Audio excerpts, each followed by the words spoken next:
Comment créer une fonction personnalisée qui permet de calculer les moyennes mobiles sur Excel sans avoir besoin d'utiliser VBA? Bonjour à tous, alexexcelformation.fr et dans ce nouveau tutoriel, je vais vous montrer comment créer votre propre fonction Excel personnalisée afin de pouvoir calculer automatiquement des moyennes mobiles, des totaux glissants ou tout type d'agrégation dynamique de manière très simple et très rapide. Nous allons construire ensemble donc cette fonction étape par étape en utilisant les nouvelles fonctions incroyables d'Excel 365 comme les fonctions let, lambda ou encore map. Une fois créée, cette fonction sera réutilisable dans tous vos classeurs Excel aussi simplement qu'une fonction somme ou une fonction moyenne. Plus besoin de réinventer la roue à chaque fois que vous aurez besoin d'un calcul glissant, votre fonction sera disponible. Alors vous trouverez très régulièrement de nouvelles vidéos sur la chaîne, alors pensez à vous abonner et surtout à activer la clochette de notification afin d'être sûr de ne manquer aucune astuce et de devenir rapidement un pro d'Excel.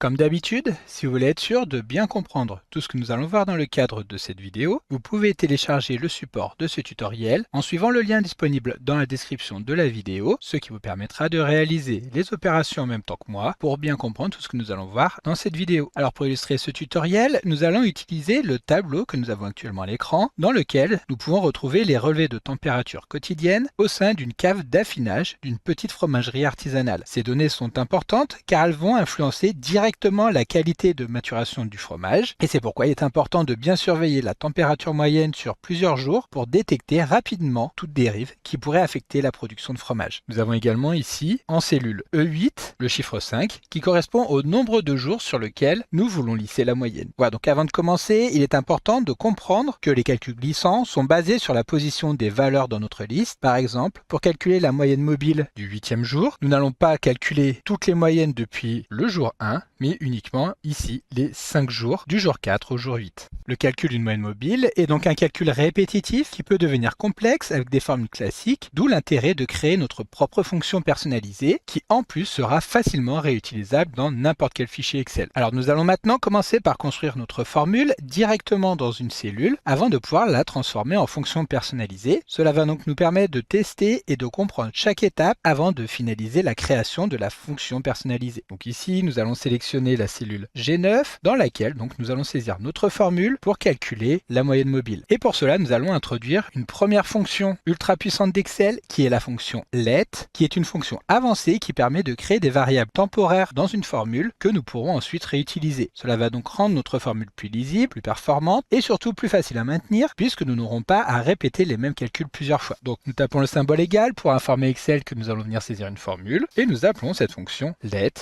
Pour commencer, nous allons définir deux premières variables qui vont représenter les données d'entrée que nous allons ensuite utiliser. Nous avons tout d'abord la variable tableau, donc nous venons saisir le nom que nous voulons créer, ici tableau, et ensuite la valeur de cette variable. Nous allons tout simplement affecter les cellules dans lesquelles nous avons les relevés de température, donc les cellules B9 à B23, qui seront automatiquement ensuite interprétées avec la variable tableau dans la suite de notre fonction. La deuxième variable, que nous allons appeler nombre de jours, va nous permettre d'enregistrer le nombre de jours sur lequel nous voulons lisser la moyenne. Ici, nous allons tout simplement reprendre la valeur de la cellule E8. Ensuite, étant donné qu'un calcul glissant est fondamentalement basé sur la position de chaque valeur, nous allons devoir créer une liste de numéros qui va représenter la position de chacune des températures. Pour nos 15 jours, nous avons donc 15 températures. Nous allons vouloir obtenir une liste de 1 jusqu'à 15 et pour cela, nous allons pouvoir utiliser la fonction Excel séquence qui permet justement de générer automatiquement une suite de nombres en passant en argument le nombre de valeurs que nous allons vouloir générer. Donc pour enregistrer ces positions, nous allons créer une nouvelle variable que nous appelons index position et nous appelons donc cette fonction séquence pour générer les nombres de 1 à 15. Donc ici nous pouvons simplement saisir les nombres ici en tant qu'argument de cette fonction séquence, soit pour rendre notre formule complètement dynamique, nous allons faire appel à la fonction nbval qui va permettre de dénombrer le nombre de cellules que nous avons stockées dans la variable tableau. De cette manière, si par la suite lorsque nous aurons fini de créer notre fonction, nous sélectionnons une plage différente avec plus ou moins de jours que ce que nous avons ici, la séquence générée sera adaptée automatiquement. Voilà, donc ici nous avons défini les variables, il n'y avait aucune difficulté particulière et nous en arrivons maintenant à la partie la plus technique de notre formule dans laquelle nous allons utiliser la fonction map qui permet d'appliquer un calcul personnalisé à chaque élément d'une liste. Donc ici nous nous plaçons à la fin, nous saisissons un nouveau point virgule pour arriver donc sur la fonction que nous allons vouloir créer et donc nous appelons cette fonction map. Comme vous le voyez, celle-ci attend deux arguments. Tout d'abord le tableau que nous allons vouloir exploiter, dans lequel nous allons tout simplement retourner notre séquence de nombres grâce à l'argument index position. Et ensuite, pour chacun de ces index, nous allons appliquer un calcul personnalisé en utilisant pour cela encore une nouvelle fonction ultra puissante d'Excel qui est la fonction lambda, laquelle va nous permettre de créer des fonctions personnalisées et surtout réutilisables. Cette fonction lambda prend une liste de positions en utilisant un paramètre qui va permettre de représenter chaque valeur de position individuellement. Donc ici, nous appelons cette fonction lambda, nous introduisons donc ce fameux paramètre que nous appelons tout simplement v, que nous allons ensuite donc utiliser dans la fonction personnalisée que nous allons créer, en sachant que nous allons maintenant devoir gérer un problème inhérent au calcul glissant. En effet, au début de notre série de données, nous n'avons pas encore assez de valeurs pour pouvoir calculer une moyenne sur 5 jours. Lorsque nous calculons la moyenne donc du jour 1, nous avons uniquement une valeur et il va nous en manquer 4. Lorsque nous serons sur le jour 2, nous aurons 2 valeurs pour calculer la moyenne, mais le calcul ne sera pas bon étant donné qu'il nous en manquera 3. Et donc comme vous l'avez bien compris, ce n'est qu'à partir de la position 5 que nous aurons nos 5 températures nécessaires pour le calcul de notre moyenne glissante. La première chose à faire ici donc dans notre fonction personnalisée va être de vérifier si la position actuelle est inférieure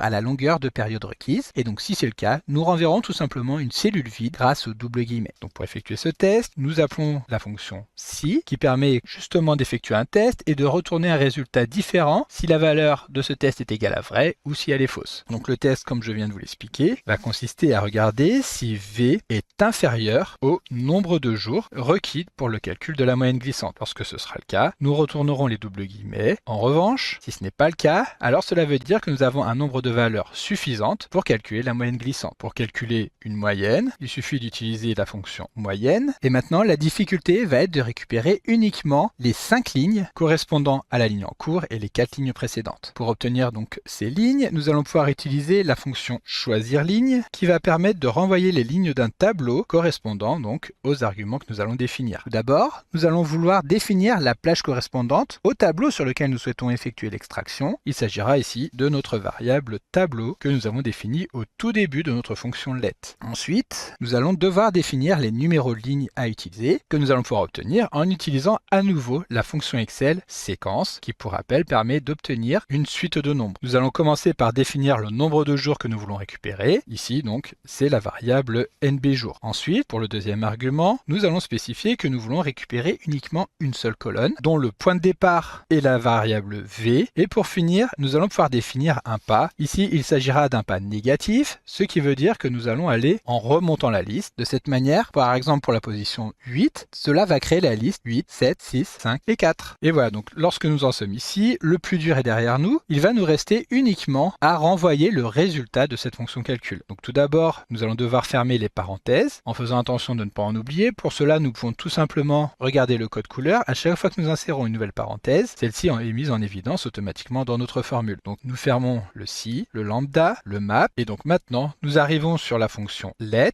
Et ici, comme je vous l'expliquais juste avant, nous allons devoir retourner le résultat de la fonction map que nous avons ici. Sauf qu'il y a un petit oubli. Avant donc de déterminer la valeur, il va falloir donner le nom de la variable. Donc nous allons l'appeler par exemple ici calcul. De cette manière, le dernier argument de la fonction let est la valeur que nous allons vouloir retourner. Il s'agit bien de la valeur de cette variable calcul que nous avons obtenue grâce à la fonction map. Cela étant fait, nous pouvons fermer la parenthèse et valider. Et comme vous pouvez le constater, lorsque nous validons, nous allons bien récupérer les moyennes glissantes sur 5 jours pour chacune des températures, avec les 4 premières cellules qui restent vides car nous n'avons pas encore le nombre de valeurs requis. Puis à partir de la 5e, nous obtenons la moyenne des 5 dernières températures. Attention, ici il s'agit d'une fonction de propagation. Il ne doit donc y avoir aucune valeur saisie dans la colonne, car si nous saisissons une valeur, nous aurons ici une erreur dite propagation. Pas de souci, il suffira tout simplement de supprimer la cellule. Alors cette fonction est dynamique. Nous pouvons définir le nombre de jours sur lequel nous voulons calculer notre moyenne glissante. Automatiquement, donc, les résultats vont s'adapter. Il n'y aura que 2 cellules d'ignorer et les valeurs seront alors plus sujettes aux fluctuations, étant donné qu'il n'y aura pas une période suffisamment longue pour neutraliser en partie les pics, qu'il s'agisse de températures plus élevées ou moins élevées. Voilà, donc maintenant que notre formule fonctionne parfaitement, nous allons pouvoir la transformer en une fonction qui sera réutilisable et surtout beaucoup plus simple à utiliser. Pour cela, nous allons pouvoir utiliser la fonction lambda, donc que nous avons déjà utilisée tout tout à l'heure, qui pour rappel va nous permettre de définir un certain nombre d'arguments, puis une fonction à utiliser avec ces arguments. Alors pour cela, nous allons nous placer au tout début de notre formule, appeler cette fonction lambda, puis définir les trois arguments qui vont nous être utiles ici. Tout d'abord l'argument tableau, puis l'argument nb jour, et enfin l'argument fonction qui va nous permettre, comme nous le verrons juste après, de personnaliser la fonction et surtout ce que nous en attendons. Hop, nous fermons la parenthèse, et maintenant que nous avons introduit ces trois nouveaux arguments donc qui seront ensuite utilisés pour la fonction, nous allons pouvoir les supprimer ici dans notre fonction let. En effet, nous n'avons plus besoin de spécifier directement dans la formule la plage des cellules à utiliser, ni le nombre de jours. Nous les sélectionnons et nous les supprimons. Et ensuite, pour que notre fonction soit encore puissante, nous allons souhaiter que la fonction à utiliser soit saisie directement en tant qu'argument. Nous allons donc tout simplement remplacer ici l'appel à la fonction moyenne par le nom de l'argument que nous avons créé ici, c'est-à-dire l'argument fonction. Cela étant fait, notre formule est adaptée et nous allons maintenant pouvoir la valider. Sauf que si nous validons ici dans une cellule, Excel nous renverra une belle erreur calque, ce qui est tout à fait normal car la fonction lambda ne peut pas être utilisée directement dans une cellule Excel, notamment car nous devons lui spécifier la valeur des arguments à utiliser. Nous allons donc devoir la convertir en fonction personnalisée en sélectionnant la cellule, puis en sélectionnant l'ensemble du contenu de la cellule, que nous allons copier en appuyant sur CTRL-C, puis nous allons nous rendre dans l'onglet Formule afin de créer un nouveau nom en cliquant ici sur Définir un nom. Nous allons donner le nom que nous voulons octroyer à notre fonction, par exemple calcul glissant. Nous allons laisser la portée au niveau du classeur de cette fonction calcul glissant, et ici nous allons supprimer le contenu de fait référence à et coller notre formule en appuyant sur CTRL-V. Cela étant fait, nous pouvons valider en appuyant sur OK et notre nouvelle fonction personnalisée est maintenant créée. Donc nous sélectionnons à nouveau la cellule G9,